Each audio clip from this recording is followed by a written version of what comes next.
Hello all and welcome to episode 45 of the 3 for 1 Sky Fantasy Podcast by Fantasy Football Hub. My name is Fergie and I am joined as usual by two of the most successful Sky managers in the game. Firstly, Paul McNulty. Paul, you enjoying the international break? Yeah, Scotland's just equalised, so it's looking a lot better now. Just hoping they can get a winner before the end of the game. Good stuff. Have you been doing anything other than that? Any kind of chores or gardening or painting Cleaning the out the fence or garage. anything? Of the garage, Cleaning out the garage. Yeah, it's all on Gumtree. All on Gumtree. Awesome. Have you stuck the wife on Gumtree? Not yet. Not yet. We also have former Sky winner, Dan Cox. How is your break been, Dan? Yeah, boring, mate, and really boring. Just been watching Netflix, doing all the stuff like we did last, first lockdown and stuff, sorting out these stuff that you didn't have time to do for years on end and stuff. So yeah, bored, mate, and just at least it's less than a week away now, so we're getting there. Not too far away. A good win for England earlier. Not bad. Looks like they're going to sail through the group again. Boring, isn't it? Well, Wales and Scotland and Ireland haven't been the best so far. Though I would say for Wales, they did had the lead against Belgium. I know they lost, and then they beat Mexico in a friendly last night. So they're doing all right, but they got some big games coming up, haven't they? But England always get easy groups, don't they? They've they get San Marino. There's no point, is there? They should stick him in with one of you two. Exactly. No. Thank you, mate. Good stuff. As we are live, please feel free to join the chat at any time. Let us know your thoughts on the topics throughout the relevant sections, and feel free to ask some questions for us to answer at the end. Good evening, everyone. Luke Shillito, Johnny White, Norman Conquest, Sussex, Martlet, Brownie Sky FF, Pete S, FPL Badger, Ian Parrin, Martin Beasley, Liam Dorian, Tom Hartnell, Reese Bloomer, Glenn Murray, and AD Tor. Liam probably feeling it after the Republic of Ireland's result last night against the mighty Luxembourg. Rough times at the moment. He put in a chat last night that they've only scored that they haven't scored in 7 of the last 11 games. It's not the best, is it? So we've also got John Bradley. Evening, lads. Been watching all season. First time catching you live. Welcome, John. Hope you enjoy. First year in Sky FF, and you've helped me reach well above the top 1K. Thanks. No problem at all, John. Hopefully Dan and Paul have helped you a little bit too. And Brownie Sky FF says, Mrs. singing to intro before you went live. Come on, that is brilliant. What is it? Is that right, or was that Gladiators? I can't remember. The old keyboard. Yeah, that's it. I play that before we come on. There we go.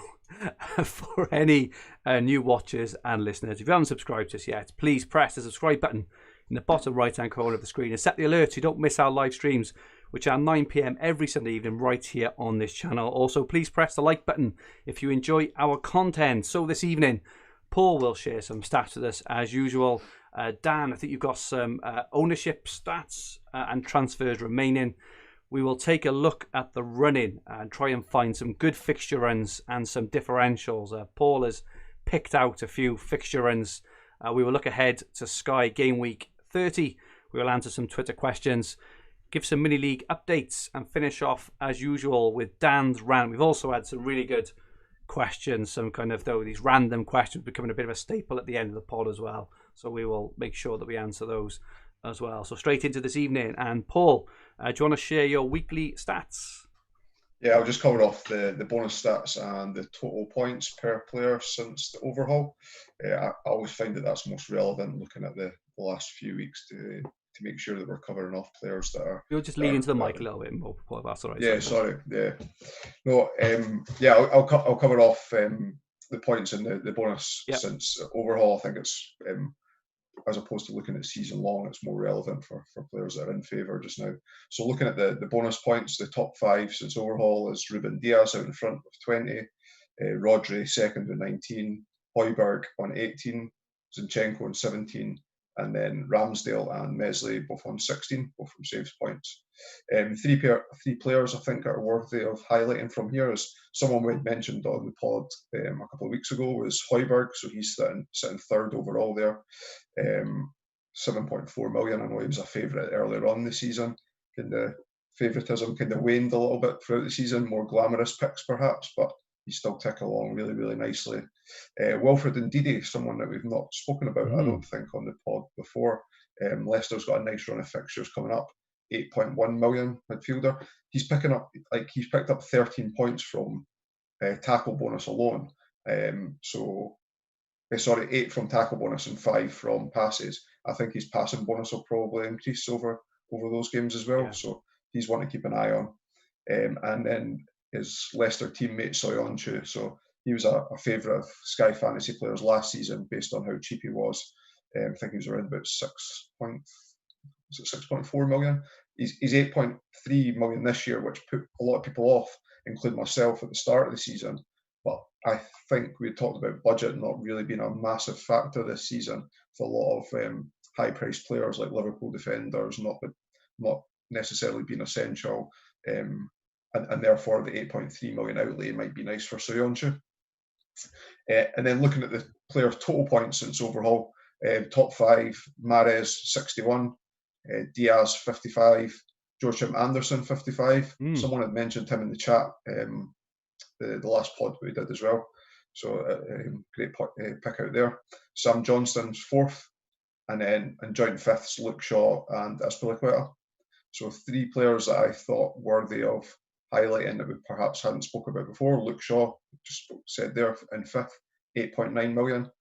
Man United's got mixed fixtures, but we know that Ole likes to play for a 0-0 against the big teams anyway, so as Man United defenders fixture proof? I'd argue that they are. He's picking up some bonus now as well, so he's picked up 7 bonus out of the 51 from these points. Jesse Lingard's in 13th overall with 44 points since overhaul, 7.2 million. I've seen a few Twitter managers pick him before the Arsenal game, made a transfer before the Arsenal game last Sunday, so congratulations to those who did. Smashed it. And then Henacho is 17th, 8.4 million. Leicester's nice fixtures coming up, 42 points he's got since overhaul. Could be a nice differential pick. He's 0% owned in the top 1,000, so I imagine that will change significantly. What do you think on Henacho? So obviously, he's in the team because obviously Barnes and Maddison, he's probably in by default kind of rather than anything. Do you think now he keeps his place because they've got a lovely run of fixtures? They've got Man City this week, but I think the next 5, which we'll touch on a bit. But do you think it's kind of his place to lose now? Yeah, I think so. Like they had mixed results when Maddison and Barnes were fit as well. Yeah.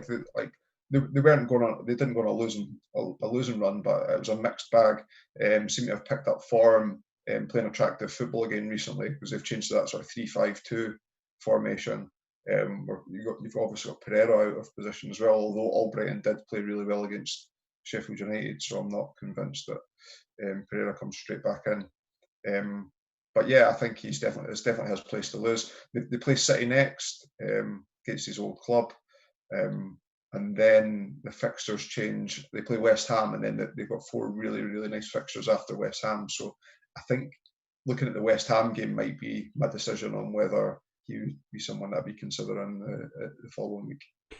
Another player in there, Christensen at 7.6. Obviously at the moment, Chelsea fans have been raving about him. I think he was a bit of a joke, over the last 2 years. Obviously, mean that in the nicest way sort of possible. But was it about 3 seasons ago, kind of when he signed? There was this thing on it that he kept going off on like the 59th minute, and all this against Newcastle. A lot of people had captained him. I'm sure. Havertz maybe got a hat trick or scored 2 that day as well. So people had picked Christensen as captain. I think I remember from Twitter and stuff. I can't remember actually who I was on, if I was on Hazard or not. But yeah, he was. It's caused a lot of pain to fantasy managers. He did it a couple of times in the end, I think, didn't he? I'm sure he got injured on one, and another one I'm sure he was just like brought off, like subbed off or whatever. But is Christensen, obviously he's probably been in the team, we think, because Silva has been out. Do we think once Silva's back that Christensen will retain his place? Because 7.6, that's obviously a really nice cheap route into Chelsea defence. What do you think about that? I'm not too sure. Tuchel tried to sign Rudiger for PSG as well, so he was obviously a favourite of his beforehand. I think, based on the fact that the way that we talk about the budget not being as big a factor this season, that I would probably and I'm going on the assumption that you'd have Azpilicueta already, or he would be the primary focus to get a Chelsea defender. That if I was doubling up, I would probably go Rudiger, I think. Cool. And just a final observation there. So in the top 10, in the top 10 player total points since the overhaul, I think 6 of them there are defenders as well, which kind of backs your theory you've had over the last few weeks of maybe 5-3-2 is the way to go. And Azpilicueta appears in both charts in terms of player total points and bonus points. So I've been a bit slow on bringing him in because I haven't really kind of had opportunity, but I think I'm bringing him in on Saturday now, for West Brom. Probably captain him, to be honest, as well. He's bound to play, isn't he? So yeah, I've got Duncan. I think he served his purpose for me now. Yeah, exactly. I don't really want to be bemoaning Brighton clean sheets for the rest of the season, which I've got a feeling, even how good their fixtures could be, that I would still be doing it. So. And Dan, you've had Aspie for a while. You've been enjoying his points for a while. Yeah, I had him captain a couple of times, I think. So yeah, I've had him for a while. So yeah, been happy with him. Is there anyone else on that list that kind of surprises you, or is there anyone on the who's not on the list who you thought may be on the list in terms of total points? I'm just think. Have you got it in front of you, Dan? Sorry, I'm asking you that. I'm sure you got it in front of you. I got the one. Have you done that from the overhaul, haven't you? Yes, overhaul. Yeah. No, I've done one for the article this week, game weeks 25 to 28. So not really. When you think like Iheanacho, he'd scored what 5 in the last 3 or something, and so he was going to be up there. But yeah, some of them are like Christensen from the other cheap defender, 7.6 or whatever. No, hang on. Yeah, Christensen. Yeah, he's in there, and he. No, not really. I had highlighted some names, but you talked about them already. But they are sort of. I wouldn't have thought we'd be thinking about them, but Shaw, Iheanacho, Christensen. Yeah, I'm not sure I'd have ever thought they'd have been in the teams, and are they viable options going forward? But Kante and Kovacic are the ones from the Chelsea mids. They just keep nailing the bonus, don't they, as well? Yeah, Chelsea have been seems to be. Been on Twitter and stuff and seen everyone at FPL has been going on about Chelsea and bringing in all your Chelsea players, this, that, and the other. So, yeah, why not for Sky? It's the beauty of the Sky game, or one of my favourite things, is that they make defensive midfielders viable options where they're not in any other variation of fantasy football. Completely agree. Okay, Dan, let's move on to top 1K ownership. Right, yeah, so 1 to 10 most owned. Bruno Fernandes, 97.4. Harry Kane, 96.6. Diaz, 95. Salah, 70.5, still highly owned. Yeah. Martinez, 59.8. Rafinha, 57.5. Lewis Dunk, 56. Wonder how much that's going to go down soon. Gundogan, 53.6. Antonio, 45.7. And Cancelo, 45.5. I'm surprised that Salah is still so highly owned, because obviously there's been a lot of chat, across all formats. Liverpool have looked awful. Did we say that Salah has only scored in one match in his last 10 or 11 over a 2-pointer? So the FOMO was real there, right? Even so, Salah, because of that Wolves game, I think I held on to him just because of that. Yeah. And I just think now I'll be more annoyed taking him out and he'll start scoring, which would annoy me even more. So I'm just going to keep him now and he won't score again until the end of the season. But you think when he's in 70% of teams and Iheanacho's in 0% of the top 1,000, like no one in the top 1,000 has put him in. Yeah. It's surprising that even Aubameyang's in, I don't know, I forget, I ain't got the stats to hand now, but people were bringing him in ahead of the West Ham game, and you think, really? You've got Salah and Aubameyang, and then someone in form like Iheanacho, and I ain't brought him in either, but no one's brought him in. I just can't believe he's in none of the teams. It just seems mad. It's been in his last 15 games, he's scored 2 or less in 12 of them. So he's got an 18-pointer against West Ham in there, a 7-pointer against Man City, and a 9-pointer against Leicester, and then the remainders. And he's still 70% owned in the top 1K. Absolutely bad. It's been a very, very templatey season, haven't it? You know, if you look at all of those, how many names are there? 20 names there. You know, they've been the names on kind of our podcasts and Luke and Joe's and Planet FPLs as well. You know, we've all been kind of talking reasonably similar, you know, around the players, and it's just been such a templatey season, which is why it's very hard to kind of make any gains at the moment as well, and across the board. Yeah. But some interesting stuff there. And average remaining transfers, Dan. Yep. So this was last Tuesday. So the top 10 was 8.6, top 100 was 8, top 1,000 was 8.7, and the top 5,000 was 8.1. Top 10 is so high still. You want that to be about 5 or something, because that's sort of what gives you hope of catching them up. But when you think, and that actually went up by 0.1 from last week. So it's not going down. And this is the problem, is when the ownership is as it is. And, you know, just kind of looking at my team now very, very quickly. 1, 2, 3, 4, 5, 6, 7, 8, 9, 10. So those top 10, I own all 10. And it's not from the fact that I've copied the template. They've just been the kind of obvious moves at that time. So I own 10 of the top 10. And I'm bang on in terms of average transfer remaining. I'll struggle to make any progress unless you go a bit different. It has been it's been really, really, really tough. But I do think, and we'll move on now to our main section. There is a big fixture swing ahead, and I do think, not so much in game week 30, but in game week 31, I think, a lot of teams who not many people have got a lot of players from, if any players, have these really nice swings. So let's move on to it. And Paul, so we've got a graphic up from Fantasy Football Hub. It's our fixture ticker, and Paul has highlighted a few potential opportunities. Yeah, so 4 fixture runs I looked at. I think the Chelsea one starting this week had been covered quite a bit, so I've not included that. I've got Liverpool game week 35 to 37, Leicester 32 to 35, Arsenal 31 to 37, and Wolves 30 to 35. The two that stand out to me is the Leicester and the Wolves ones. So I guess the Wolves one is because if nobody has a captain for game week 31 on the Friday night, they're away to Fulham, and that you can get the Wolves player in on the Monday night, Monday the 5th of April. So you're gaining the player there, and then you're gaining them for the captaincy. I suspect that Patricio will be highly owned come that game day. I just think the Wolves defenders don't get a lot of.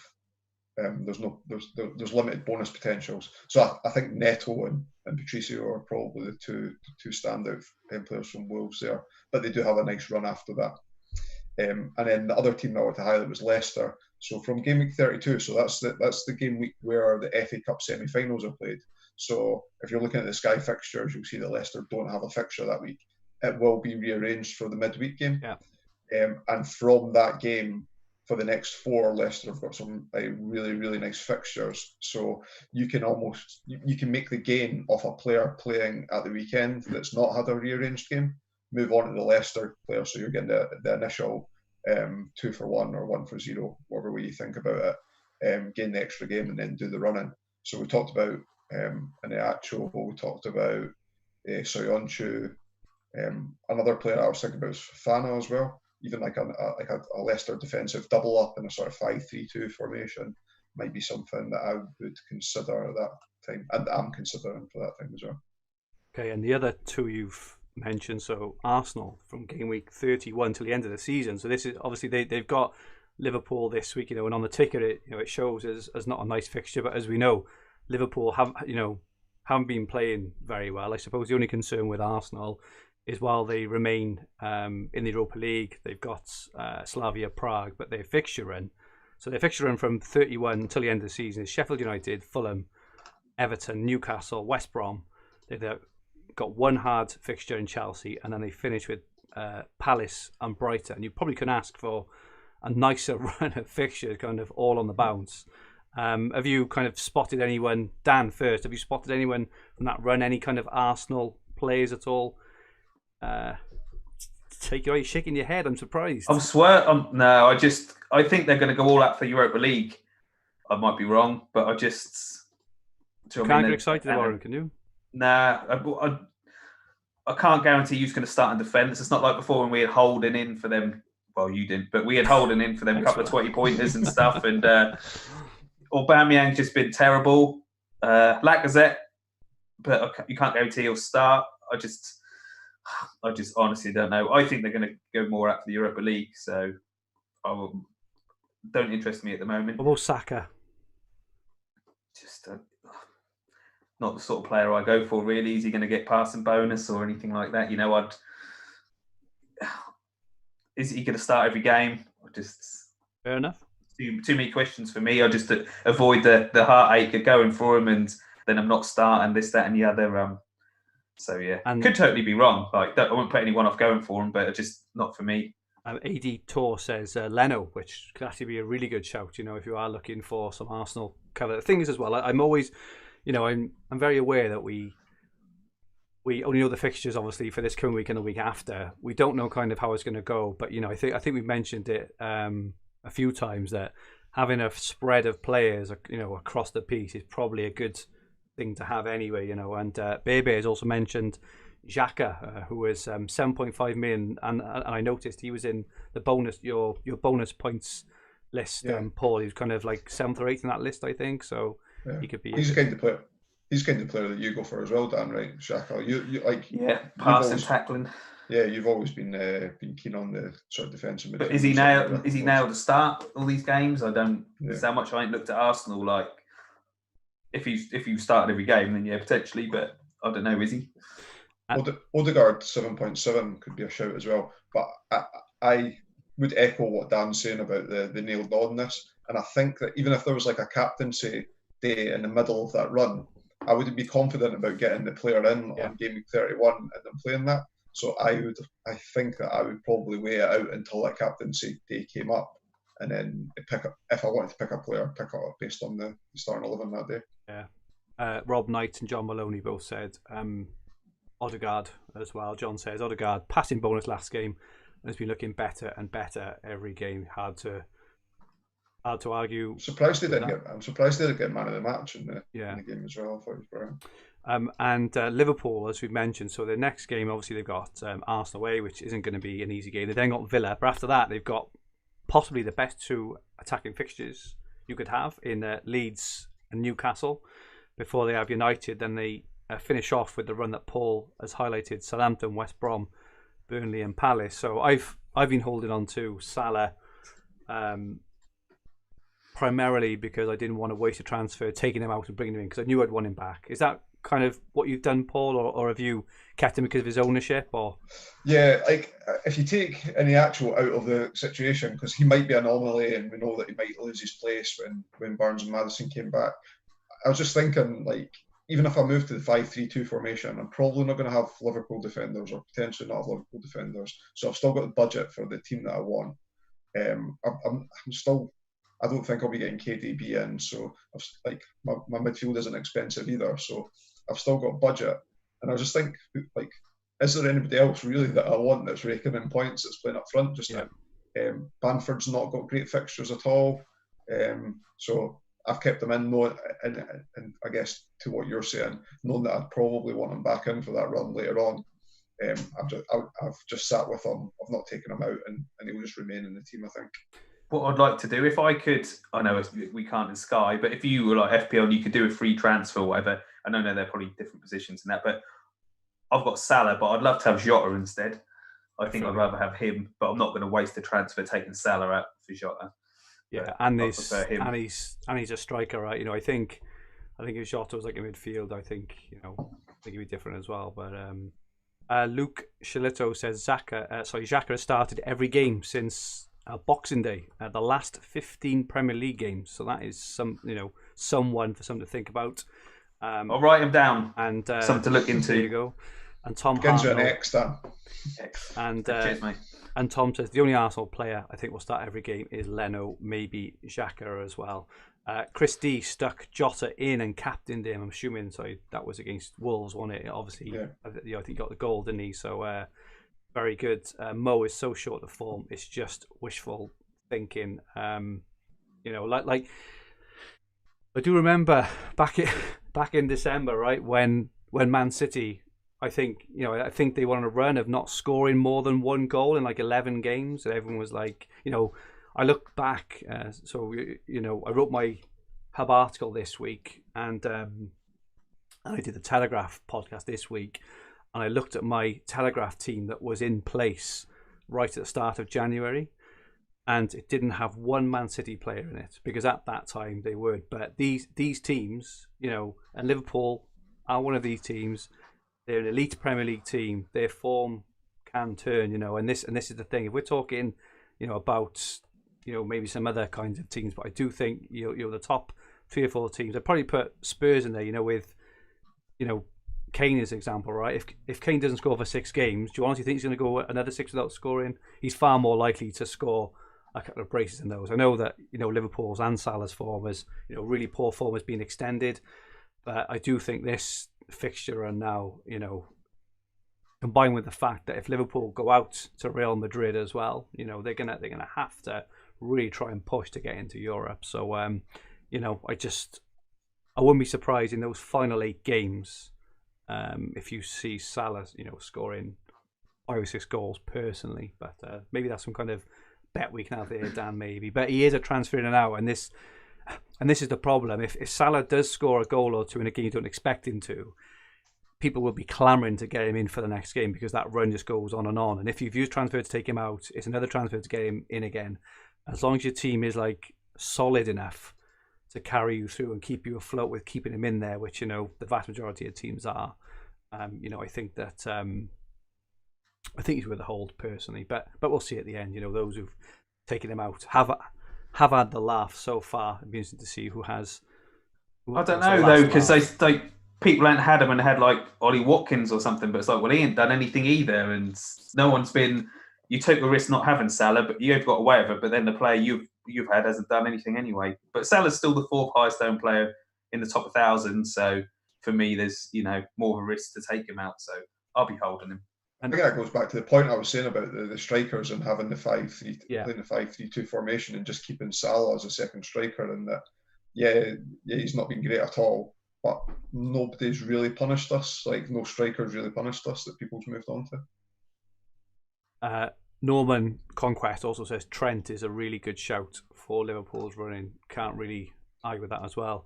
Gents, have we got any kind of low-owned players? So looking at the teams we mentioned, right, so we've got Arsenal, Liverpool, Wolves, Leicester and Chelsea, probably the teams who were like really interested in, going into this final stretch of the season. I'll start off. I've got a couple. So I think Havertz for Chelsea is a really interesting option. He hasn't done anything yet. They had a 0-0 against Leeds, but how he didn't score, I don't know. He should have scored at least one, if not more. And I think that Tuchel has come out either just before or just after that game and said that his favourite role isn't that kind of, in that false 9 or, between the 9 and the 10, but it's in the centre of that 3. And the fact that comment coincides with this incredible run of fixtures, which we're looking at. He's 9.9 million. He's not that easy to get to, I would say. He's more of like a premium price. I was having a look earlier, how I could get to him, and it's not easy, especially when you've got like Azpilicueta is 9 million, for example. He's not easy to get in, but I do think, in these next 4 or 5 games, I wouldn't be surprised to see him score a few. He's 0.5% owned in the top 1K, and my other one, going back to the old favourite, the player who messed up my whole bloody season, but Lacazette is 0% owned in the top 1K. Not one manager owns him. We've already talked about Arsenal's fixtures. I'm pretty sure do you know what? I haven't written it down. I should have. I'm pretty sure he started the last 4 league games. I think he scored something like 4 in his last 4 as well.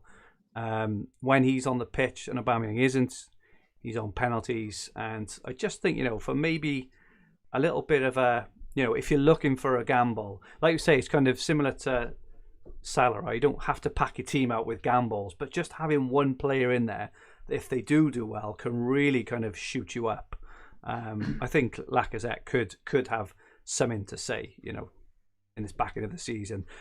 I never know with you, Paul, whether you're smirking, whether you're smiling, or whether it's just gas. But what do you think about Lacazette as a pick? There's a big upside. There's a big upside of him. And if if it was 3 games to the end of the season and Arsenal had a single captaincy day, I would definitely consider taking a punt like that if I was looking to make up some ground. I'm not dismissing the idea. I just think he falls into that Arsenal bucket for me of because he does feel like the informed player for Arsenal just now. Is he now going to start getting saved for the European games where I think Arteta might put his focus? I don't know. And even if he performs really well one week, is he like? It's not going to be a case that he definitely starts the next for that reason. I don't think. That's my personal opinion. But. No, that's fair enough. Ian has made a couple of comments. Ian is an absolute fountain of knowledge, and he's absolutely right. And we talked about this actually this afternoon. Paul in the chat, he said that Ian says Chelsea still more likely to win 1-0 than 4-2, and Havertz will have to share the paucity of goals with others. And I think it was Ian who actually kind of had the line, didn't he? You pick defenders from good defensive teams, and you pick attackers from good attacking teams. And Chelsea are a good defensive team, which is why. Aspilicueta, maybe Mendy, maybe, I don't know, Reece James, Rudiger, all these are good picks, and maybe this is why, he's solo owned, because 1-0 is Chelsea's kind of scoreline at the moment, right? So because we're nervous about any actual potentially playing, when everyone comes back to full strength, but somebody that will play is Jamie Vardy.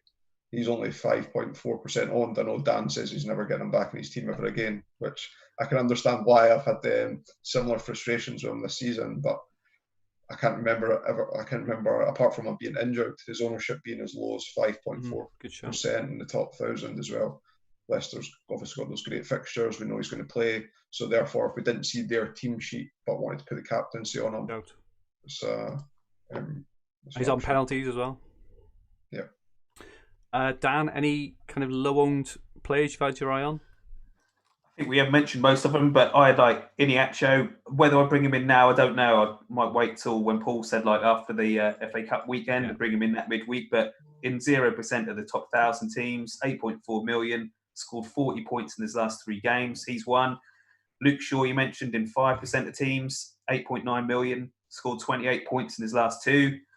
Christensen, 7.6 million, 41 points in his last 4. I think 2 was 11 and 2 were 9 pointers, but on average 10 points a game.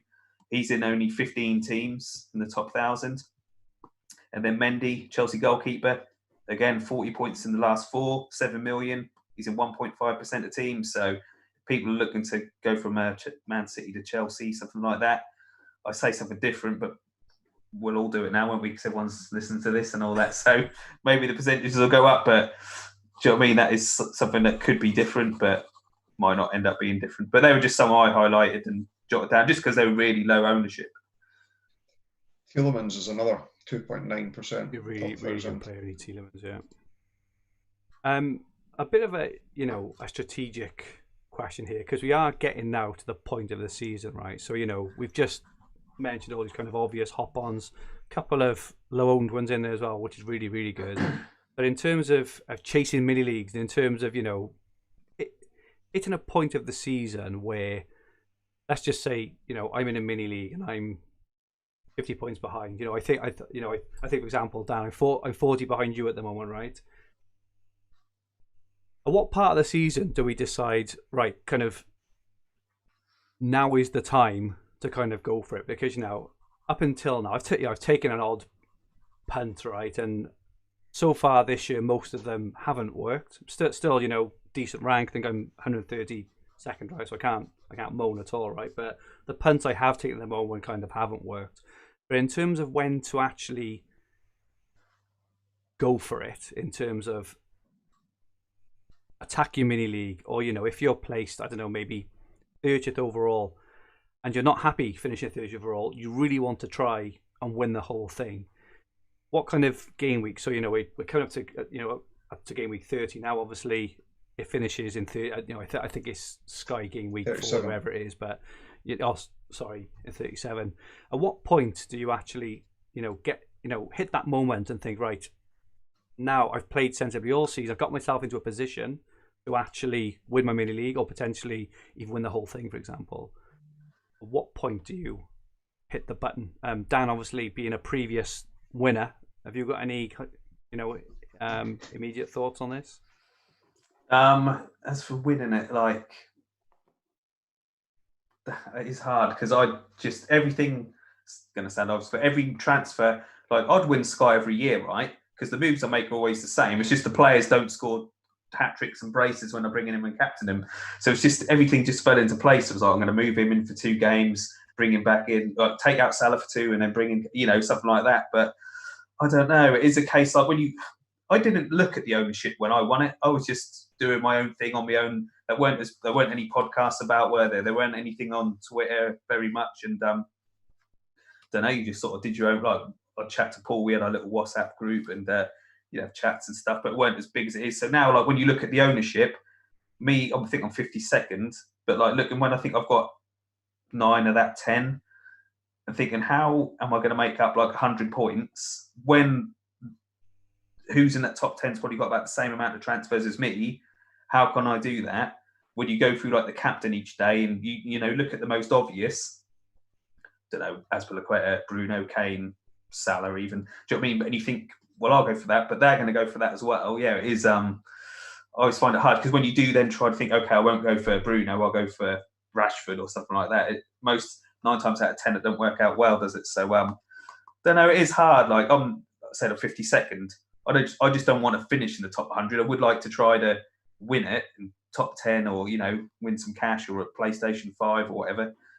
But I don't think I'm going to. But I'm not happy just to sit in the top 100. So it is hard, mate. I don't know. I was sort of hoping that I'll just play the sensible game and then go for the most obvious picks, and having more transfers in hand, you would just catch up these teams. But I don't know if it's going to quite happen. So I'm really not sure. It's interesting, isn't it? Because you just mentioned then kind of when you won it, which is 4 years ago now, is it? 4 years ago. There was very little, if any, sort of content out. I think there was a podcast with Mark Edworthy. I'm not sure if that was on then, or I think we did that. Came on after. I think we did it after. But there's very little. Luke did the Scout article. And there was Will's blog. Well done, the WordPress. On the hub. But there was barely anything, right? And this is probably one of the reasons why it's so hard now, is because the absolute massive content and data and stuff. Obviously we've got on the hub, other sites have got it as well. But it's probably one of the reasons why it's so bloody difficult. Just looking at that top 10 ownership and realise now, own all 10 is a scary thought in terms of how the hell am I going to move up unless you really go for the problem is players. Sorry, mate. The problem is you'll sort of scope out the move. Yes, I'll go on to Christensen and Mendy at Chelsea, but then everyone else thinks the same as well, because they can see it. They can see the fixture tickers, and they can do all that stuff as well. So whereas now they're only in 1.5% of teams each, come to that after the weekend, that'll be going up and up, won't it? So it is hard. Paul, have you got any thoughts on kind of a time, or would you just go for a few loaned players you kind of fancied, or what are your thoughts? I think still having that guaranteed mechanism of getting the points when you bring someone in. So Liam Dorian mentioned it last year when he brought everybody was on Pulisic or Willian. Yeah, I remember I was on Willian. They were on both in really good form. But back to Dan's point as well, you have to expect them to get an assist and a goal to be able to get a captaincy haul, whereas their defenders were going under the radar at the time, and Liam brought in Azpilicueta. And that's I'm highlighting it now, so maybe it's not going under the radar, but that's why I'm thinking of doing a double move on 32 to get in 2 Leicester defenders, captain one of the Leicester defenders. So I'm essentially getting 3 Leicester defenders in those easy fixtures. If they win them, say 1-0, I know there's a lot of ifs and buts here, but Leicester defenders do pick up passing bonus as well regularly. So I'd be expecting the players to almost start on 5 points instead of 2. So perhaps picking up 2 there and captaining 1 would be a differential in itself. Yeah. And even if they're highly owned at that point, well, is anyone going to be making 2 moves to get Leicester defenders in? Those Liverpool defenders on 35, the 4 games that we mentioned earlier on, great returns. Is anyone going to do Robertson and Trent and captain one of those instead of captain and Salah? I think that's a viable strategy. So it's having a look at these runs and then picking up a player. I just prefer that to the risky, I'm going to take a 1-day punt on a captain and then I'm not potentially not play the following game.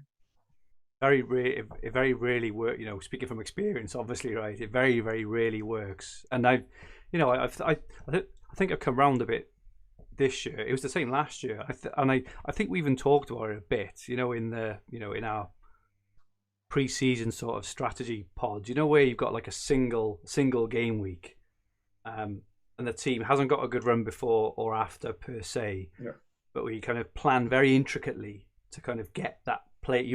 But you kind of force it in. If that fixture won there, you wouldn't even be looking at that team or that player, for example. And the amount of times then that you kind of convince yourself that you're then daisy chaining onto someone, and you've used 3 transfers, just for example, daisy chaining kind of out of that little period, or actually you've hit a 2-pointer, a 4-pointer, and maybe a 7-pointer, and actually you think, are you better? And we had a question about this. We'll move on to questions next, but we had a question on it saying, at times, are you better just to move on to better players that you plan on holding for a longer period of time? Less. I know it's a bit of an anomaly this year, but let's look at Man City play. When everyone jumped on Man City, if you'd have jumped on Stones and hadn't captained him for 6 or 7 weeks, you would have still got, 60, 70 points? Yeah. Rather than try and jump on, as I did, Lacazette, or the famous sort of the Van Aanholt or Callum Wilson, or all these players who you're forcing it, aren't you? And it's I think it's a really interesting thing to look back on. Maybe at the end of the season, do we try and be a bit too intricate, and force moves instead of looking at better players across the season? But we can talk about that at the end of the season. Tom Hartnell, you can also just pick a different captain to the crowd rather than a low-owned player. I think the only issue with that, though, Tom, is is it the best captain for a reason? Is that that a lot of teams now are quite spread in terms of having 8, 9, 10 players from different teams. A lot of times you'll only have the one player. Are you really going to go against Kane, next Sunday, just for example, just to be different? It's a very I personally think that's a very hard thing to put into practice. And Martin, I did that last season, didn't I? Because I was trying to get into the top 100, so I didn't have Bruno Fernandes. So I was right. I remember. I was captaining Rashford, and every week was a disaster. And Bruno just kept getting smashing a double digit. Yeah, so don't do it. And Martin says, I'd say go for a captain on single match days. Others don't have. If you have plenty of transfers, and that is fair, right? But you're only going to have plenty of transfers if you haven't wasted transfers earlier on in the season in kind of similar circumstances, right? So, yeah, good stuff there. Tom v Hartnell, Wolves v Fulham, the day to make the gains. Absolutely excited when that one is there, isn't it? Wait 1 sec. My screen is stuck a minute. We were going to look at the fixtures. Let's have a look. Okay, so let's have a look at the fixtures. So while I try and fix this screen, let's look at the fixtures for next week. So Saturday, 3rd of April, we have Chelsea play West Brom, 12:30. So we get to see the teams there. Imagine there would be, a lot of love there for maybe, Azpilicueta's ownership, I would guess, would go up. I think we saw about 35% earlier. I can imagine that would increase. Leeds, Sheffield United, Leicester, Man City, and Arsenal and Liverpool. So Dan, what are your thoughts on Saturday the 3rd of April? Be one of Azpilicueta, Bamford or Rafinha for me. Cool. Any kind of transfer opportunities there at all, can you see? No, I don't know. I I was looking at FF Stuff site, right, for the top 1,000 teams. I was checking the because I normally do the transfers ins and outs for the week, but there wouldn't have been any, and there hadn't been any all week in the top 1,000, right? But someone yesterday, 2 people took out Dunk for Azpilicueta yesterday, and I think, why would you do that when they're the first game on Saturday? You can see if he's starting, he could still he could get injured or whatever in the next 6 days. So I think, why would you do that now? But yeah, no, I wouldn't. Well, yeah, if you want to bring an Azpilicueta on, I'll do it on Saturday. But no, nothing for me on Saturday. It'll be like on Sunday. I think you'd be looking to make a move, or Monday. Ian says differential captain could be Rafinha on that day, home to Sheffield United. That could be, that could be a good shout. Even though you would. And Paul, they're playing a team that's managed by Paul Heckenbottom, who was the manager of Hibs and got sacked. So I would. Any attacking player against his teams, I'd put the captaincy on.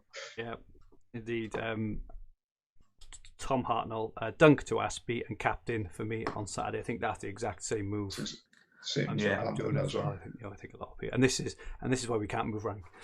Sunday, the 4th of April, Southampton v Burnley. We get to see the lineups for. There's Newcastle, Spurs, Villa, Fulham, Man United, and Brighton. So could be potential, for a split captaincy here.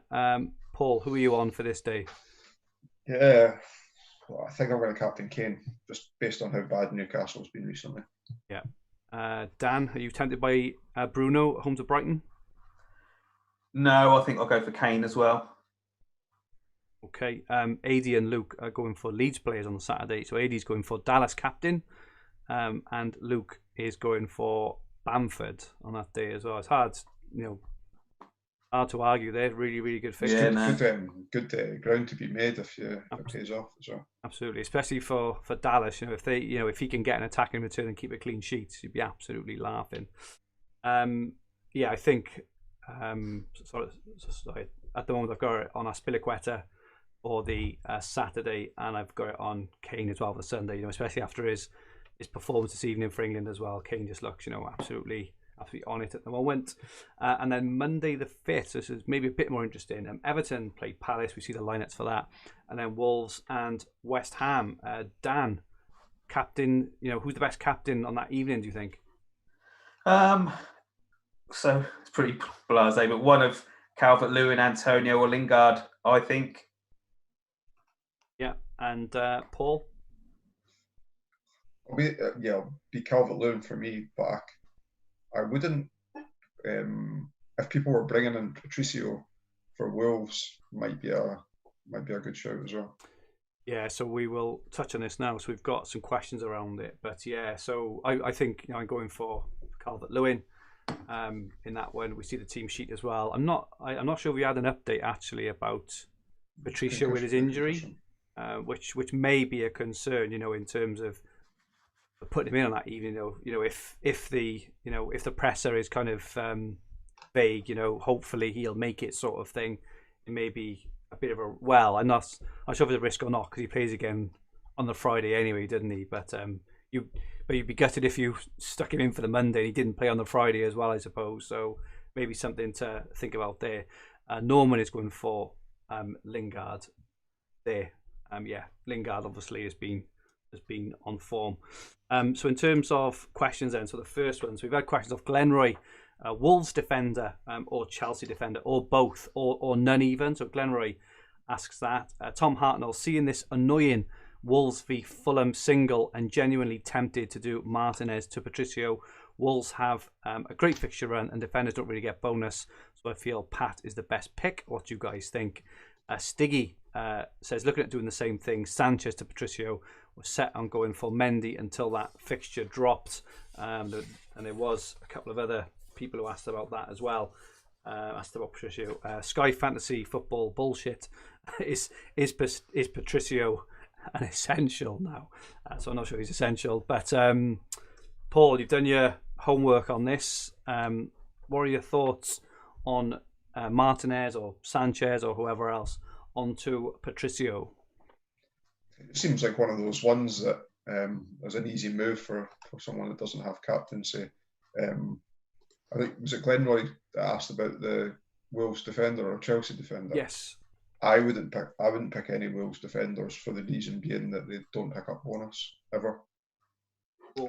So yeah, if we're doing Martinez to Patricio, if you need to cover it off, I've got Tosin Adarabioyo, £5.2 million defender, Dan. Yeah, I won't be making a move, but I could see it being quite popular. I definitely wouldn't advise against it.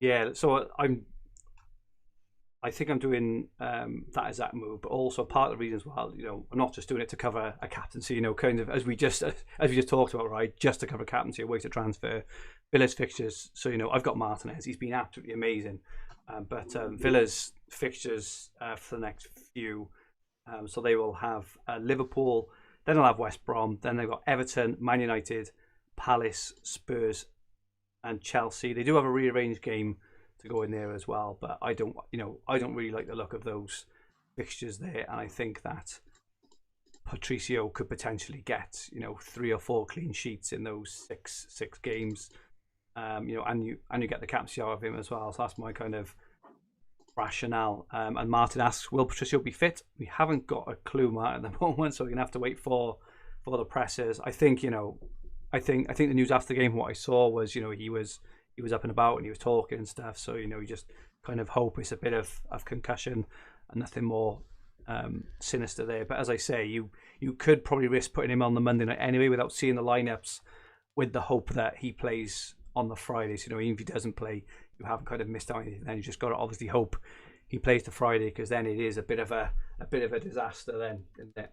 Other question we had, Andrew Morton asks, Luke Shaw is in great form. Is he close to becoming an essential pick? Again, I'm not sure about the word essential. Dan, what do you think about Luke Shaw? Yeah, I mentioned him a couple of times. He's been great for points. So, yeah, I think he's worth a shout. But, yeah, I wouldn't say essential. I still don't know about Patricio, mate. I could probably see Wolves keeping 2 clean sheets till the end of the season. So, do you know what I mean? You could make that move Monday. West Ham will score. So, I know you probably won't captain him, but Fulham will score against them on Friday. 4-point captain. I just don't inspire me. Fair enough. Good viewpoint there, Dan. Paul asks you, Steve Wright asks, any love for Iheanacho after a decent run after City? I already own Soyuncu. So, I think we've all said that we think he's a good pick. Would you pick him as a second Leicester player? I think from the sounds of it, your plans, I think you would you? Yeah, he's not my immediate plans, so to say. I think I'm going to do that double defence move, or that's my loose plans at the moment. But I definitely think at 0% owned, he could be a nice differential. He seems like one of those players that a few might take the plunge on, but it's not going to be one of those, unless there's captaincy required. He's not going to be one of those moves that half the top 1,000 move on to. So he will be a nice differential, I'd predict. So yeah, I'd be all for that move. Cool. The chat is split on Patricio. So Mark Lewington says, rightly, Martinez will pick up loads of bonus because of hard fixtures. You can't argue with that, right? Tom Hartnell says, I wouldn't be surprised if he wasn't fit by that Friday. Luke Shiletto says, would much rather Neto. And then Tom says, Wolves playing 5 at the back, they're so much better with that system. Whereas Ray Brath says Shaw is going to flop. So some really split things, which is good, right? This is what we want. We want the template to break, and we want people to go with who they think are the best picks, rather than the kind of obvious picks that we've seen in recent weeks. Dan, we've had some questions off Jazzy Sky FF, Luke NDN, around Chelsea defenders. So Jazzy asks, who are the safest Chelsea defenders? And Luke, Chelsea double up in defence to climb some ranks, already have Aspie, but looking to add one more with nice looking remaining fixtures. What are your thoughts on double up, Dan, and who are the best Chelsea defenders? Mendy safest, isn't he, in goal? Honestly, don't know. That is the Rudiger, I'd say, but there's always a slight risk in there. And like we talked about Christensen as well. I say if you want to be safer, I'd just go with the keeper. But Azpilicueta and the keeper, safest too. Okay, we've had some tactical questions and some picks as well. So Magpie Paul 37, I can spare 4 transfers before Sky FF resumes. Which goalkeeper, defender, midfielder, and striker would you recommend to score well through to the end of the season? So I prepared an answer, so I'll go first on this one to give you guys a second or two. My 4 picks in these positions. So I've gone for Leno in goals, Azpilicueta, a bit of a boring one, as I say, in defence, and then my 2 punts then in midfield and attack. I think that Havertz can do well for Chelsea. I think that Lacazette can do well for Arsenal till the end of the season. So they're my kind of 4. They'll Aspie's obvious, right? But the other 3 are a bit punty. Paul, any thoughts of your best player in each position to the end of the season? I'll purposely pick differently from you. So I'll go Mendy in goals. Yep.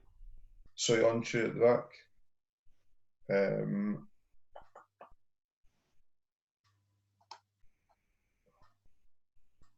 Ndidi in midfield.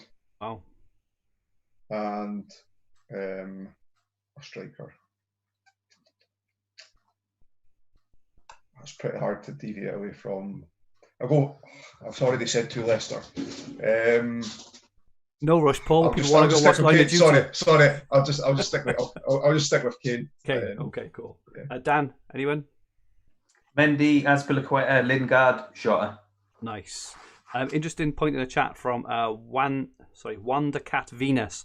On the FA Cup semi-final weekend and following midweek, there could be a PL game on all 7 days, Friday to Thursday, and Ian says that is quite likely. So that is something to bear in mind for those with very few transfers left. You may need some, and again, it kind of hints towards the spreading of your team away from maybe 3 or 4 players from any one team. We need to get Ian on next week. We will get Ian if you're free. We should have the fixtures the second half of April next week. So if you're free, Ian, it'd be great to have you on next week.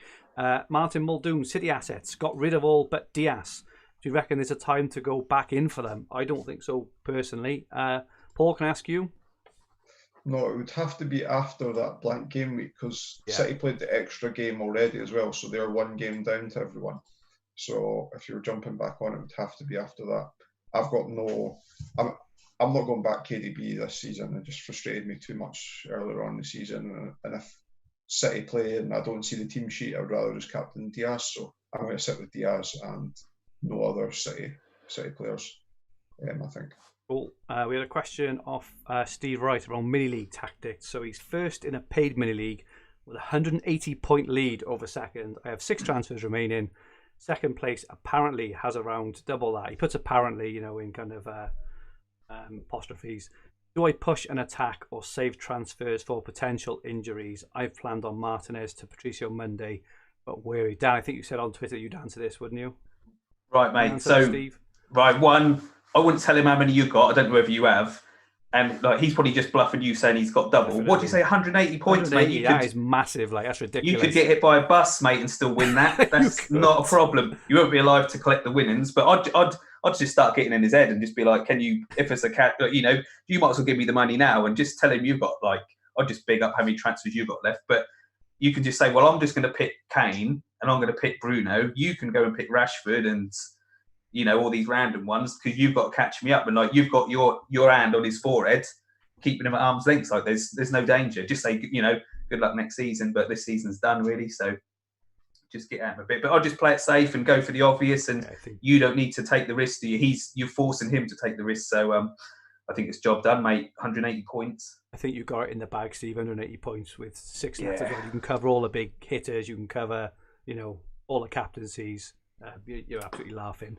Paul, one for you at FPL White Bear. We kind of asked this earlier. This is what I was kind of alluding to earlier. What's more important, using a transfer to cover a captain in a single game day, or on a player who has the potential to improve your team over a number of weeks? What do you think about that, Paul? The latter. I've not talked about it much recently, but it was something I always try and do is pick my overhaul team in my head of how I would want my team to look over the next 5 or 6 weeks and make slow moves towards that. Yeah. I would always pick that. Look at the single game days that's killed people this season. Right? We've got to remind ourselves next year when we've got Palace versus Fulham in the 3rd game week, and we're all planning these really elaborate moves to go on to Jordan Ayew, we've got to remember this and think, over the whole season, how many points are going to be scored, over this season. I think, the points in the top 200 or 300 at the moment are like 2,800, right? And there's still a quarter of the season left. So there's going to be kind of well over 3,500 points scored over the season. And yet we found ourselves panicking week on week over, getting this clean sheet and bonus, or getting the bonus, or the 3 points, or the 6 points, or the 10 points out of 3,500 over the whole season. Like I say, I'm much more, in the camp of get your team right, and if a single captain falls in line with, a good fixture run or your longer term goal, then, potentially that is an answer. I may be contradicting myself a little bit here, obviously looking at Patricio, but it does clash with a really nice run for Wolves of 5 or 6 games. So anyway, and last sort of tactical question we had off FPL Foxy: would you do Sanchez to Schmeichel or Leno, and when? So he's already got Chelsea and Wolves coverage. Dan, Sanchez, would you go for Schmeichel or Leno?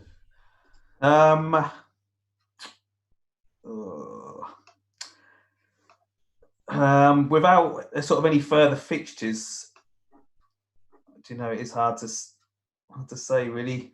I'll probably go Leno. If I had to pick one of the, if you've got a gun in my head, I'd probably say Leno for now. But say hopefully we'll get some fixtures. I think we're hoping this midweek, aren't we, or something like that before the weekend. Probably be Friday, 5 o'clock. But yeah, it depends what that throws up. If there's an Arsenal or Leicester single day in there, then that might swing it for you. Paul, anything to add there? Much of a muchness for me. I think that Leicester jump on point I'd mentioned on Game Week 32 is a nice time. But Brighton, I'll be one of the rearranged games as well, so it could be a Tuesday-Wednesday split in terms of when the games are. So it might be a nice jump off point then if it's Brighton playing the Tuesday and Leicester playing the Wednesday. Ian Parham might have an opinion on what day the games are likely to be. Just to be clear earlier on, I don't think Ndidi will be the highest scorer till the end of the season, by the way. In midfield, I think Bruno will be. I was just trying to... It's going to be Havertz, so that's obvious. Yeah. Mark McFadden, with hindsight, which decision you've made this season would you change? So, again, I'll go first because I've put a little bit of thought into it to give you guys a minute or two. Mine is not going completely all in on Man City. So, we talked about it, and I did it in Telegraph. I did it in Dream Team as well, and they were, and that worked really, really well. There was this really obvious hop on point one there. I think it was the first, second week in January, and I kind of went half in. I think I put in like 3 or 4 players, but in Telegraph I put in 6 or 7. In Dream Team at one point I think I had 9 or 10. So that's what I would have changed, I think. And Fergie's got a lot of regrets if Lacazette over Holden's is not top of his. Yeah, but I think or Wilson. Yeah. This is the Man City's beating Holden over Lacazette. The Wilson debacle. Yeah, but like Lacazette over Holden was all right. That's a one bad pick, and I do regret it. It cost me 28 points, but not going in straight away on Man City probably cost me 60, 70, 80 points, I would argue, on that. So I think that's why I should have gone like I did in Telegraph, like I did on Dream Team. I put in 6, 7, 8 players because it just knew, and it happened 2 years ago in Telegraph. It happened exactly the same. They had this run. I piled in on Telegraph because you can see it. You can see it. And City always do well in January. It's they always do. I think it's because they got kind of squad depth and stuff as well, and and they do well in the cups and things. But anyway, Dan, have you got a regret? Apart from that T-shirt you wore the other week, it was a bit embarrassing. Have you got anything else? From like a Sky team view or anything? I gave myself a haircut today, mate. That's probably a pretty bad decision I made this season. I think I brought in Danny Ings because he had like a 5 for 2 over someone else, and then he got injured, and then I went on to Wilson from him. So that was like 2 transfers. I think I should have just stayed with Salah. I'd have just collected the 2 points, but at least I'd have saved 2 transfers. When like the first day of the season pissed me off big time because Salah scored the hat-trick, didn't have him. Killer, Vardy got a couple, didn't he? All just crap pens that weren't even pens, because it was the first day of the season and the refs had just bottled everything. They've just given pens for everything. Because I remember when everyone's like, oh my God, just going to make a team of 10 penalty takers because it was just ridiculous, wasn't it? So not having Vardy or like that was annoying. And also, I think I was umming and ahhing about having Calvert-Lewin in against Fulham. And I knew he was like the danger. And the little bastard scored after about a minute, didn't he? Like a deflected thing. And I just thought, here we go. I think he did hit a couple that day. Yeah. People captained him. And you're just like, that one transfer would have been like 30-odd points or something. It's like, I wish I'd have done it. Like, normally sort of cursing the ones you do. Do you know what I mean? But that was one of the ones that didn't. I'm like, should have done that. Just so annoying. But no, I think most of the ones are just captaincy ones where you just, you think, I wish I'd have picked him instead of him. But that can happen every week, can't it? Do you know what I mean? Because to actually pick the highest scoring player in your team is, the chances are you're probably not going to. But no, not too many. Like I said, and then again, Van Aanholt, bringing him in to cover 2 games, you just think, why bother? So, yeah, definitely, I keep saying not to do it, but I always end up doing it. I think with the Van Aanholt one, he did have the 2 captaincies, didn't he? So, I think it would have been churlish not to get a captain in for those 2. If it was one, fair enough. Picked up bonus. He did in one, yeah. And wasn't he really unlucky in one? Didn't he didn't they almost keep a clean sheet or did he almost score a goal or something? Sure, they're not conceding the last minute again. No, it was something like that. Yeah, on the Friday, wasn't it? Anyway, and Paul, have you got a regret? I did the Van Aanholt move, which wasn't particularly great, but I don't know. I think I have learned from my previous lessons of doing the 2 moves to accommodate one player. I've not done that this season. I'm sitting 80th overall, which is pretty good. So yeah, there's nothing that stands out as something that I would learn from that I've done this season. I don't think. Plenty of time to fuck it up, Paul. Don't worry. Tom Hartnell says he had Vardy who got injured. He brought in Kane for him who got injured. Then Kane to Silva. Silva got injured. Then Kane played when everyone thought he wasn't injured. Absolutely brilliant, Tom. I think a few of us were caught on that roundabout. Norman Conquest says not having KDB game week 1. I think was that game week 1 or game week 2? And game week 2 against Wolves when he had the 22 point or whatever it was. Yeah, that was a bit of a stinker. If anyone else has got any comments on on the one move that they did or didn't make this season, which has cost them points, please feel free to. Do you know what? I hate to be an arsehole and stuff because I wouldn't ever go on Twitter and laugh at other people for players they had that done anything. But I think the one I did have a little chuckle to myself was when Thiago Silva. I think everyone had captained him. I can't remember who they were playing. It was on a Thursday night one or something. He was nearly on for like passing bonus before half time when he just stretched for that ball and he put his back out. Yeah. So he obviously went out and it was a 2-pointer, but it was like, oh my God, he's 20 points here. Jesus. And everyone on Twitter had brought him in. And that's one of the ones where you just like, whew, phew. Like, that was a bit of a relief. It was. Yeah. Ian Parrin asks, with the probability of no foreign travel this summer, where is the best UK holiday destination? Dan, do you travel much in the UK? Well, I ain't got a passport, mate, so I can't go abroad. You can't go to Norwich, can you? My choice, not the government's. Do you know what? I'll tell you where I won't be going. Centre Parks, mate. Absolute piss takers. That if you're going to summer holidays, right? That's just short of £1.5 grand, right? £1.5 to go to a Butlins with trees, right?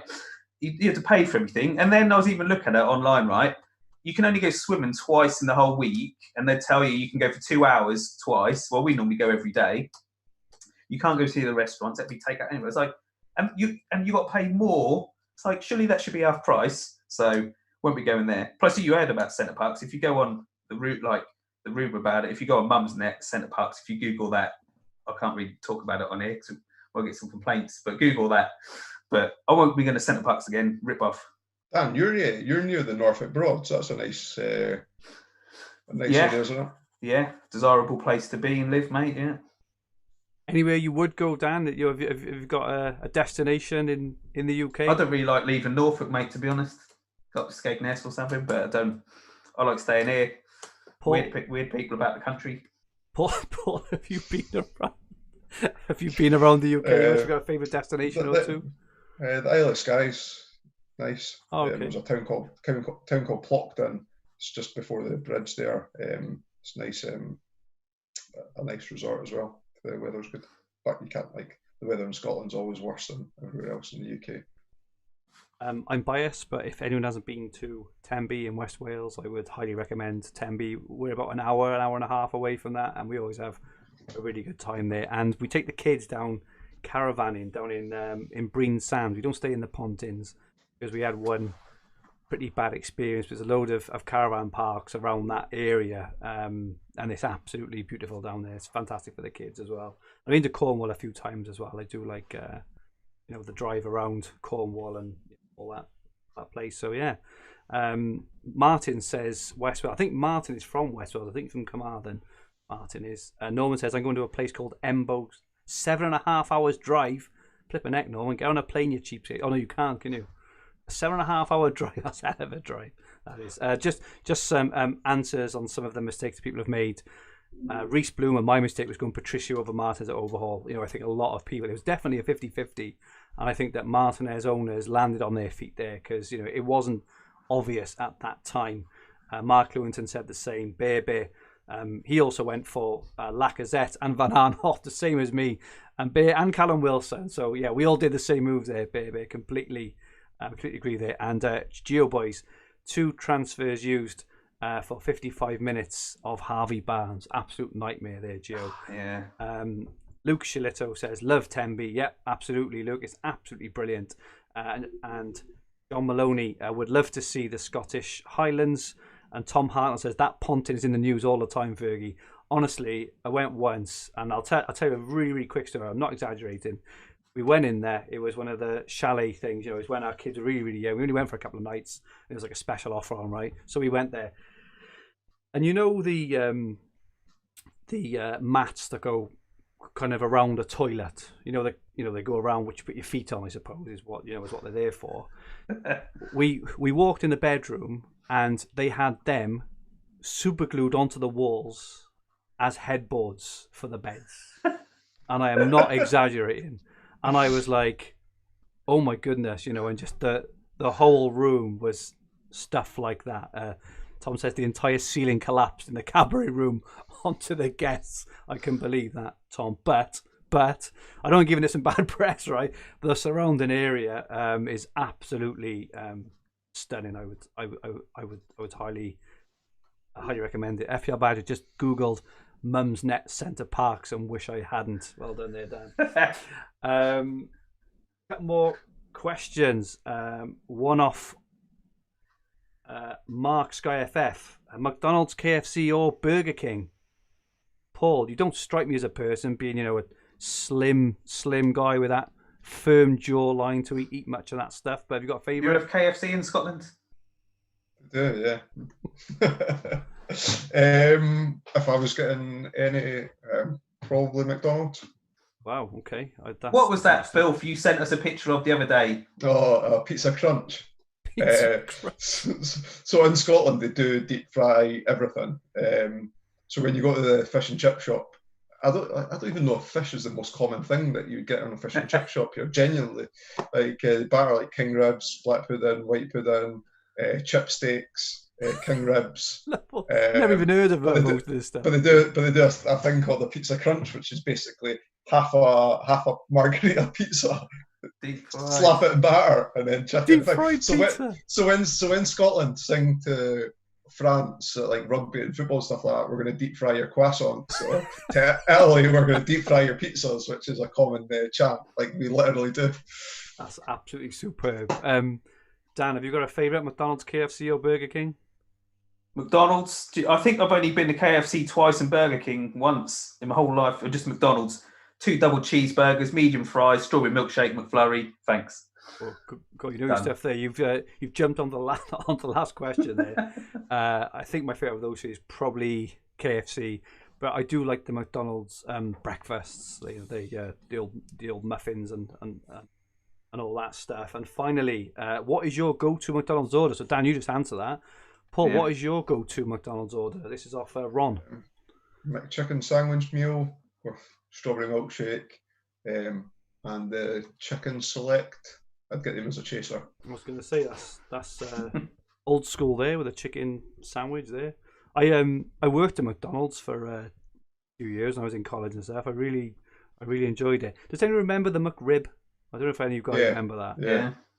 It's got like a seeded bun. It's kind of like sandy, the bun. It was awesome, and it was like the shape of it. It was obviously some 10% pork thing. So you know that McRib thing. The meat that's in the McRib. That's what's really popular here, called like a king rib supper, like deep frying that with your chips. Deep fried. Brilliant. Is that why your mic is so quiet? Because it's deep fried, Paul. You got to speak through the batter. I like the McRib, but yeah, I do enjoy the breakfast. Not really a massive fan of McDonald's. I prefer KFC. Their spicy wings and gravy are just absolutely banging. Really, really enjoy those.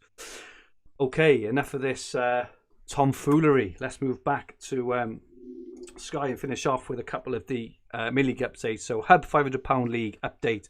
10th place, Daniel Mitchard. I think that's a new name. I'm not sure I've seen you in the top 10 there, Daniel, but moves up 3 places up to 10th. Harry Brown up to 9th. Daniel Wright up to 8th. Katie O'Neill 7th. Pete Kemp 6th. Peter Brown 5th. Mark Burgess 4th. Oliver Colgan 3rd. Kerry Vintis knocked off the top by Tala Nadeem Gladiators team 2888.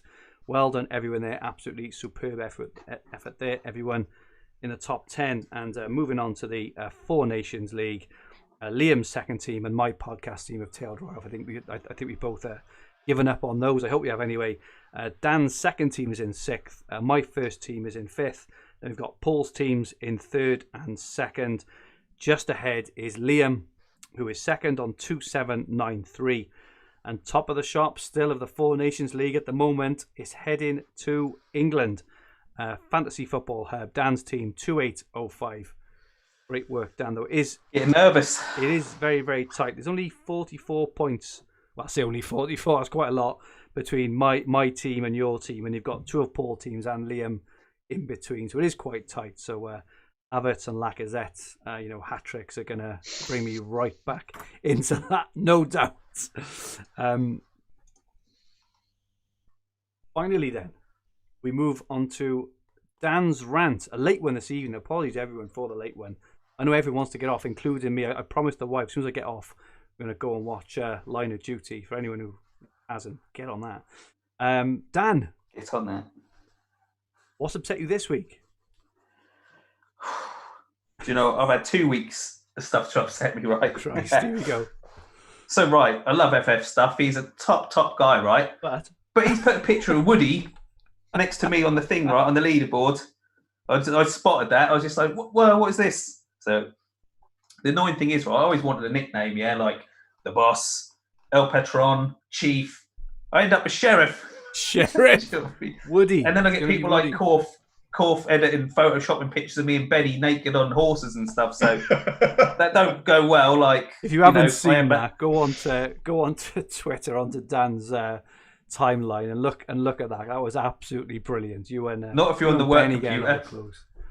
Don't let your kids see it. No, don't let your kids see it. No. So yeah, that annoyed me. Right. Went to the post office. Right? I had to do my driving license. Do that every 10 years, don't you? So that annoyed me because I looked all right when I was 28. Now I'm looking a bit knackered, so I'm like, that's a bit of a shame. Anyway, I went in behind this woman, right? She was taking I went in on my lunch hour. The woman was taking ages. She must have been about 80. Had one of them like Zimmer frames or whatever. Taking ages, right? So I was in the kitchen, and I was just sort of thinking, like, I'm not ageist, right? So just what I elucidate, don't hate old people and stuff. But I'm thinking, like, you've got all day to do this. I'm on time. I've got an hour to do this, right? She was doing a driving license as well, right? But she could hardly walk. I was thinking, Jesus, I wouldn't want to be like, she can't be on the road, surely. So that annoyed me a bit. Don't know about in your villages and that. They've got all them e-scooters in Norwich. Do your head in, man. Just all these chavs and that. Just like if you're walking and it's like, vroom, someone's gone past you on one of these things. It's like, what are you doing? Do you know what I mean? So that do me head in. All these chavs riding about, drug dealers using them for do the deals and stuff. They do me head in. And again, the clock's gone forward with you, aren't they? I was going backwards in Wales. Past 10. Yeah. It was 20 past 10 here. just annoy me. Just this messing about. I've got to go to the car again. How do I do this again? Like, what, you spend about half an hour, then try to figure it out, or just leave. Actually, leave one of them. Like, just leave it. That'll be right again in 6-7 months. So, clock's going forward. Just think we just need to scrap that now. Like, have a vote. We love a vote, don't we? Brexit, this, that, and the other. We talk about this in September, and there was. Well, yeah, and there was a reason on there, but the reason is really outdated. It's like a reason that was made like 100 years ago. Farmers. It's to do with farming. It was farming, was it? It's like a really old, unnecessary reason. Like before the First World War, just like it was something to do with that. But you're talking like 100 years ago, and it's just things changed, don't they? Like I just don't see. Farmers have got lights on the tractors, so just send them out. They've got the lights on. I just don't see why we had to all this messing about. So still annoys me. Put it to a vote. Let's get rid. Write a letter, Dan. Yeah, maybe I should. My local councillor or whoever. My only rant. It's not really Sky related, but Chelsea's FA Cup lineup published last Sunday.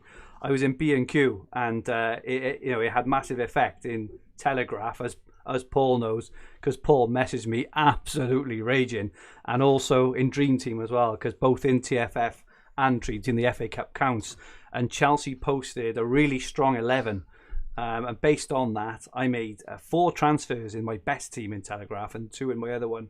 I think Paul, you made a couple as well, didn't you? Bringing in like Mendy, Azpilicueta. I brought in Havertz in one, and I think I brought in Rudiger or something as well, and in in Dream Team, which at the moment I'm top, right? So it's like every single move is like ultra important.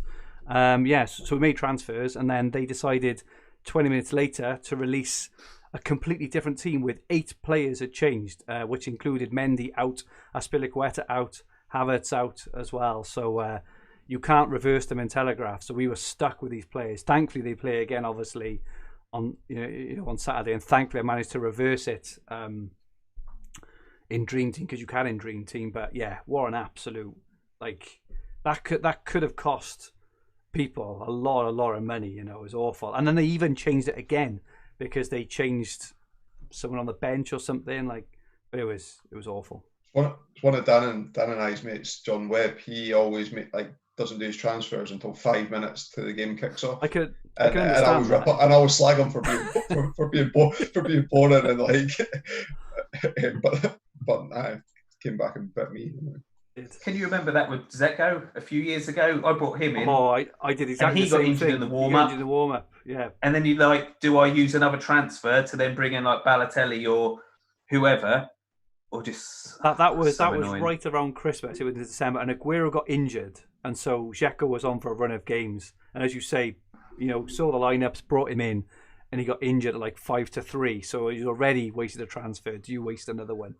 Yeah, probably are better off waiting until 10-3 or something like that, aren't you? But then I'd worry there'd be a problem with the site or something. I couldn't make the move. Yeah, but there's also the thing then. How many times does it actually happen? If you think how many games there are over a season, it's very, very small. And do you waste an hour, and in Telegraph you can make transfers in between games, so you're basically wasting 5 or 6 hours every weekend just for this. It takes a lot for me to get angry, and I was absolutely livid. It does, absolutely. Okay, I think we've prattled on long enough. I think it's our longest podcast for a while.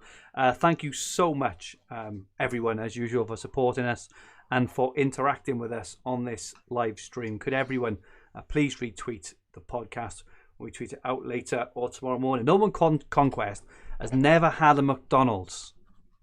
I mean, Norman, flipping heck.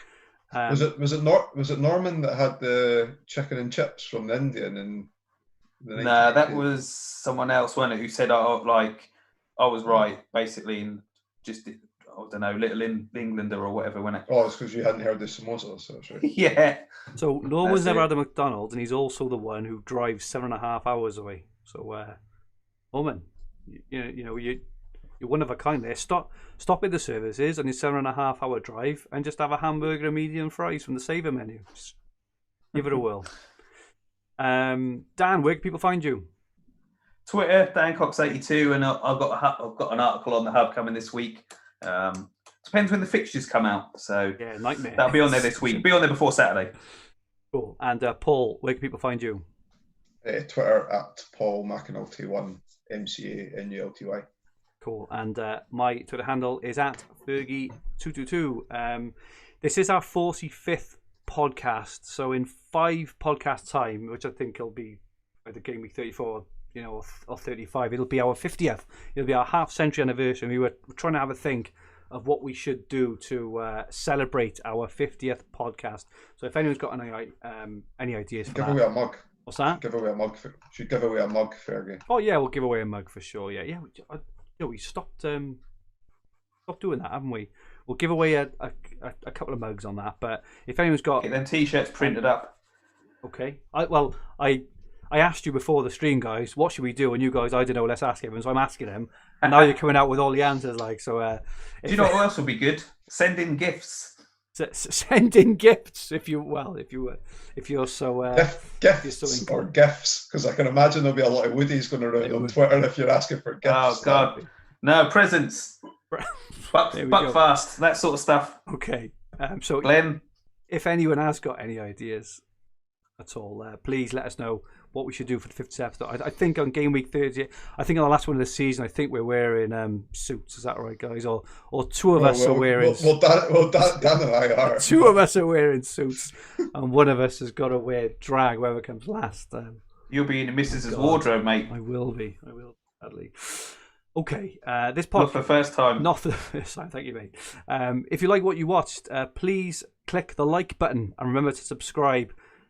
In the bottom right-hand corner of the screen. If you enjoyed your listen, please rate the podcast version 5 stars on Apple Podcasts would be much, much appreciated. And please leave a comment as well if you could. Our handles on Twitter, Instagram, and TikTok are at FFH_HQ. And our podcast Twitter handle is at FFH_Sky. So please feel free to follow us and ask any questions. Ian, no one who listens is on TikTok. Guarantee. Ian Parron said 50-50 clothing, and I wasn't sure kind of what he thought, whether we wear a top and not bottoms or bottoms and not top, but he did mean black and white hoops or stripes. Thankfully, there we all come in. It's like that Only Fools one. Have you seen that where the doctor asks Del to strip to the waist, and then she goes behind the curtain and comes out and says, "I meant the top half." Absolutely class. So the one he sneaks in the bacon sandwich. That is the one. Yeah, I think. Our website. I always wind up. Sorry, mate. I always wind up the girls at work because they go for like a bottomless brunch. I'm like, what? I said, is that what you go like? You don't have any. You go like on the. I said, what? That sounds pretty weird. I bet they love you, Dan, don't they?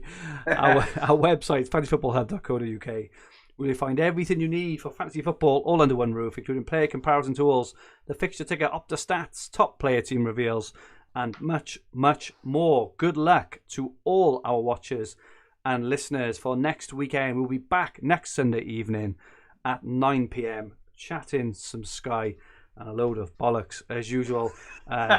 We may also look ahead to Sky Game Week 31. Who knows? Stay safe and good night all.